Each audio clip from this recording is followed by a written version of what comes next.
It's definitely getting long. Hi everyone, how's it going? It's a very hot day in London today, so I thought I'd make a relaxed, sort of chatty video and do a book tag, because book tags are always fun. I can just sort of have a general discussion around books rather than say, I'm going to talk about these books in this order. And I thought I'd do the Booktube Oldie tag, which I was slightly nervous about because it's like, call me old? How dare you? But, but obviously it's talking about the length of time you've been on Booktube rather than your actual age, although if you've been on YouTube for a very long time, it does make you very aware of your age. And so I first saw this video on Ariel Bassett's channel, and I know a number of booktubers have done it now, so I thought, why not I do it too? And I don't know if I really qualify, if I've been making videos long enough to actually do this, but anyway, yeah, I thought it'd be fun. So if you want to do this video as well, I'll put the questions in the description below. But also, even if you're not a YouTube creator, it would be interesting to get your point of view from a viewer's point of view. If you just watch booktube videos, what are your thoughts and responses to some of these questions, and like how you got into the whole booktube community? Like, I think that's really interesting. Or if you don't even think of it as booktube, if it's just the occasional review video you watch or something like that. So yeah, I'll get into the questions. And I'm so old, I still have them down on a piece of paper rather than looking at my phone. So the very first question is, how long have you been part of the booktube community? And I guess for me, it's almost exactly 4 years, because I started making videos about books in June 2016, when I first made a video about the Women's Prize, of course. And so yeah, it's coming up to June, and so it's almost exactly 4 years. And I know that's not as long as some booktubers have been making videos for. Some have been making it a lot longer than that, but I think on, by internet standards, that's still quite a long time. And I've obviously seen many booktubers come and go, and yeah, so seen lots of changes over time in that way. Question 2 is, what was your biggest misconception about before starting booktube? So I guess it's kind of dumb of me that I had this kind of misconception, but because it was all online. But I thought almost more that joining the booktube community would be more like joining a physical reading group, where you just make these connections and have lots of regular discussions with people, because it's all online, it feels much more erratic to me and much more distanced in a way, because, my book blog is called Lonesome Reader.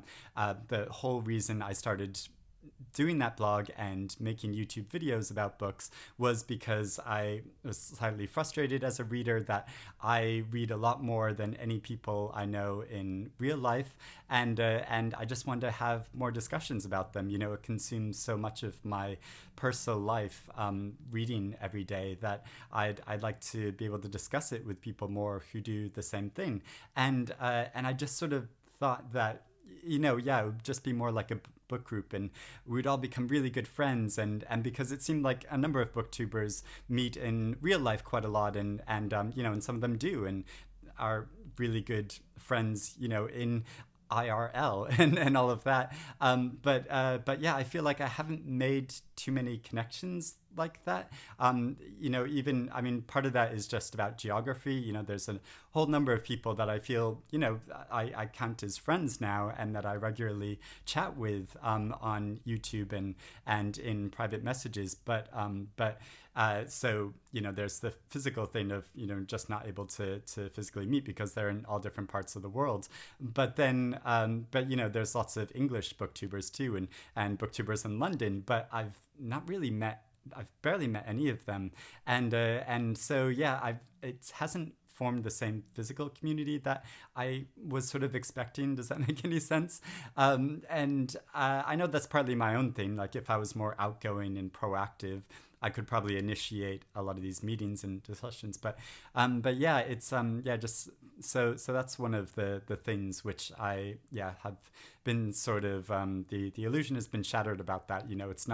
We're not all just meeting all the time in real life, and yeah, so. The third question is, how do you think BookTube has changed since you first started? And I mean, I guess I would say it's probably more diverse. There's more people making videos and of different ages and also about different subject matters. And I think when I first started, there was a number of people, but not too many that would talk about sort of adult fiction or literary fiction or or even that many about like classic books. And now I think there's more people that do that. And there's more people of different ages and from different geographical locations. And so it's really great to see community growing in that way, and people, and I think that's part of that is just sort of because there's so much material on YouTube. It takes quite a while to find people that you really gel with in what they read is also what you read and what you'll want to discuss and talk about. And so it takes quite a while to build up a number of people that you have those sort of similar interests with. And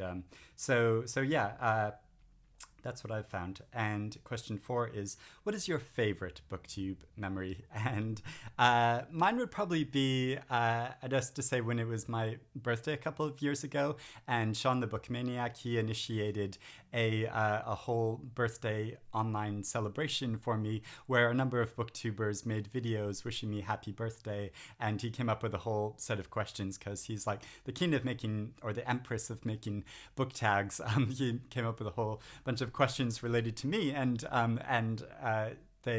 a number of booktubers answered these questions, and that was and I had no idea that was going to happen. So when I just woke up on my birthday and had a number of notifications that there were all these videos of people wishing me happy birthday, that was such a lovely thing. There's a really kind, beautiful gesture, and it did make me feel like this is more community than just people isolated still, because like I talked about before, in a lot of ways I feel like I'm still feel as sort of isolated and lonely as I first did before I even started my book blog like 8 years ago or whenever I started it. In that most of it I'm just sort of on my own thinking about books, and I'll have great discussions and have comment exchanges with people in my videos and other booktubers videos, and and different interactions on social media. But at the same time, weirdly, I do still feel like I'm just on my own here in my own little library reading all the time, which is just part of reading. That's just a fact of the solitary reading life. Anyway, I'm rambling. So that's a really lovely thing that Sean did for me, so I'm very grateful for that. Question 5, what are some books that you were introduced to because of BookTube? And it's difficult to answer that because I get my awareness about books from so many different places, and just usually it's like multiple mentions of a book before it feels like it's really on my radar. So I might read about a book in a mainstream publication, or it might be listed for a book prize, or somebody will talk about it on social media or YouTube, and or if I just might see a book browsing out in the bookshop, although not these days, but hopefully again soon. And so it's hard to remember where exactly I first heard about lots of different books. But although a few I do distinctly remember, last year there was the memoir All the Lives We Ever Lived by Catherine Smythe, a book about a woman's connection with Virginia Woolf, and relating to the lighthouse to her own personal life and experiences with her family. And I first heard about that on Britta Bowler's channel when she talked about that book in a book haul. And I was like, wow, I can't believe I haven't heard of this book, because it seems like a book that's totally up my alley. And so I went and got a copy of that, and then did a lovely buddy read with Britta and Kendra Winchester, and which was such a great experience, reading and discussing that book with them. And so that was really lovely. I think I also heard about the book Educated by Tara Westover through BookTube, though I can't remember exactly, but a lot of people were talking about it on YouTube, so I sort of thought, oh, this is a book I should be aware of and should read. And I know a lot of people suggested it to me and said it was one of their favorite books of the year. So so I came to it quite late, but because so many people praised it so highly, I read it, and you know, a lot of people said in the comments that I should read it and my videos. And I also think I first heard about Boy Swallows Universe, the novel by Trent Dalton that came out last year on Matthew Sharappa's channel. And so I read that, and that is such a great novel. So I was glad to hear about that through his channel. So so yeah, I've gotten lots of great book recommendations through the comments of my videos and watching other booktube videos. And yeah, so that's a really lovely thing, interaction in the community. So, question 6, this gets to be the sort of catty, gossipy, spilling the tea, as the children say. Although the children probably don't say that anymore. I'm sure the children say something else now because I'm so old. I don't know what that thing is. But so, question 6, what is something that frustrates you about BookTube? So, okay. Okay, one thing, which is, yeah, it slightly frustrates me, is the whole issue of Patreon accounts. I think I know it's just like a way for booktubers to sort of supplement their income, because you know, some people on YouTube, it's, you know, it's part of their income, making YouTube videos and doing sponsored videos and having monetized videos, and Patreon's just kind of another aspect of that. But in the same way, there's I think it creates an uncomfortable relationship, I think, where it almost feels like, because listening to people on BookTube, you feel like you have this very personal relationship with them, and but in a way that relationship is slightly a fiction, because it's all one-sided. You know, I you know, I feel like I connected with a lot of people in the comments and discussions and private interactions with them, but it's, you know, at the same time, it's all sort of one-sided. You know, this isn't in real life thing, which is quite different, as I'll talk about in a minute, when you actually meet YouTubers in real life. And so having a Patreon account, it feels like it gives the illusion of having a closer friendship with them. So it almost feels like you're sort of like charging people to be closer and to be friends with you, and that just, yeah, that feels a bit odd and uncomfortable to me. Although, you know, I totally understand on the point of view, there's plenty of people I watch and that I would probably make a pledge to their Patreon accounts, just because I really like what they do and I'd like to support them, and I think it's a great thing. So that, on the one hand, you know, that's just lovely, and, you know, like I said, it's just another way to make money. But yeah, it just, I don't know, it feels slightly uncomfortable that there's this like exclusive content that is just for the people who pledge on Patreon, and then that yeah, it feels a bit weird to me. And so, and then yeah, there's the other thing where I feel like there's there can be a slight falsity to the presentation of YouTube, where it feels so direct and personal, and a lot of YouTubers I watch, I feel like, you know, that they're sort of friends with mine, even if I don't comment in their videos all that much or have that many interactions with them.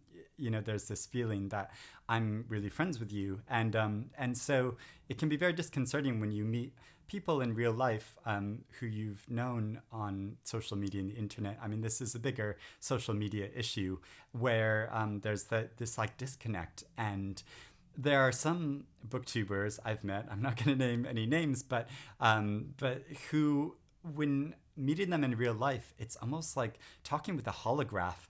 It's like, it's very strange. It's like, it's difficult to have a just like normal discussion with them, because I can almost see how this happened on a couple of occasions where it's so in their heads, their like social media presence, that they're just thinking about that, and so they're, you know, happy to pose for an Instagram photo or something, but to have an actual one-on-one discussion, they can't really do that. And I found that very weird. And I had a slightly dismaying experience last year where I met somebody who I've had interactions with online for very long, like over a decade, you know, way back to MySpace days.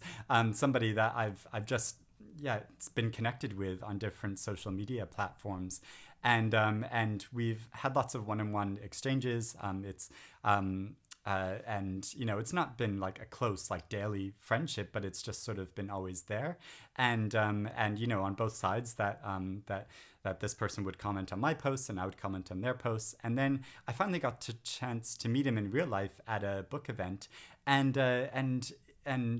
so I started talking to him, and it was like wow, it's so great to finally actually meet you in person after having so many exchanges online, and just he didn't seem interested in communicating with me at all, and which was just so weird, because yeah, we were like in a group talking, and someone was like, oh, have you known each other before? And I was like, and he was like, oh yes, we've known each other for many years online, but never met in person. And but then that was sort of it, and then he just wasn't interested in interacting anymore. So yeah, I find it very strange when there's sort of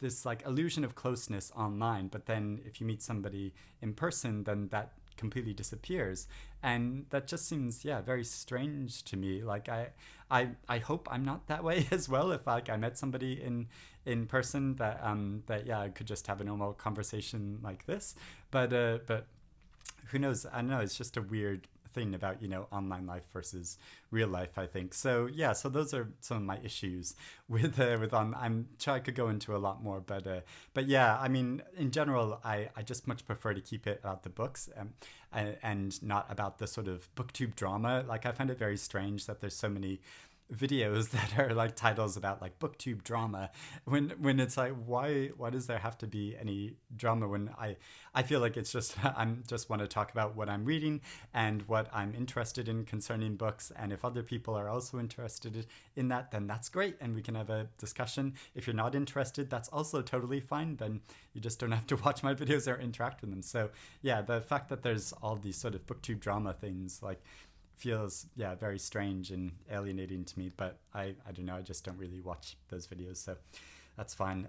But question 7 is, what is your hope for the future of booktube? And I guess I would just hope that it would continue to grow, that I know it's always going to be a very niche thing on YouTube, talking about books, because it's just a reality about our society. There's not the general larger population isn't as interested in reading as a lot of us are, and so it will always be a sort of niche thing, I think. But I hope more people will see the benefits of it and want to watch more booktubers and try starting booktube channels themselves, and in all different forms. I think there's so many different ways you can be creative on this platform talking about books in a way that you can't in a written review or like a Goodreads review or things like that. So I hope more people will continue to explore those options too, and continue to challenge themselves in the way that they talk about books, as well as what they read, and that will be talking about a whole different range of genres and styles of writing, and have whole different age groups and geographical locations talking about books, because it creates a whole global community, and in this very utopian way. So those are all the questions. Those are my thoughts on booktube. Let me know any of your thoughts about any of these questions, or your reactions either as a creator or a viewer, and we can have more of a discussion in the comments below. But I hope you have a very good day. Hope you have a very good day, and I hope you're reading good things, and I will chat to you again soon. Bye everyone.